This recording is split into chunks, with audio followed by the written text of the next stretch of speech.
జంగారెడ్డిగూడెంలో రాజుల కాలనీ నందు డీసీజీబీ కళ్యాణ మండపం ఎదురుగా ఉన్న షైన్ స్టార్ స్కూల్ నందు 78వ స్వాతంత్ర దినోత్సవ కార్యక్రమాలు నిర్వహించారు. పాఠశాల డైరెక్టర్ మోహన్ మాస్టర్ జెండాను ఆవిష్కరించారు. జెండా వందనం చేసి జాతీయ గీతాలను ఆలపించారు. ఈ కార్యక్రమంలో ప్రధాన ఉపాధ్యాయురాలు చంద్ర, ఉపాధ్యాయులు దేవి పాల్గొన్నారు. స్వాతంత్ర సమరయోధుల వేషధారణలో విద్యార్థులు ఆకర్షణీయంగా దర్శనమిచ్చారు.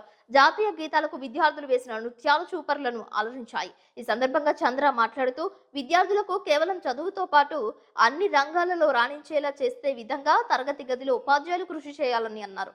దేశ ప్రగతి, స్వాతంత్ర్యం, సముపార్జన వంటి అంశాలను చిన్ననాటి నుంచి వారికి అలవాటు చేస్తే దేశాభివృద్ధిలో వారు సైతం భాగస్వాములు అవుతారని అన్నారు. స్వాతంత్ర దినోత్సవ వేడుకల్లో క్రమశిక్షణతో విద్యార్థులు పాల్గొన్న తీరును మోహన్ సార్ కొనియాడారు.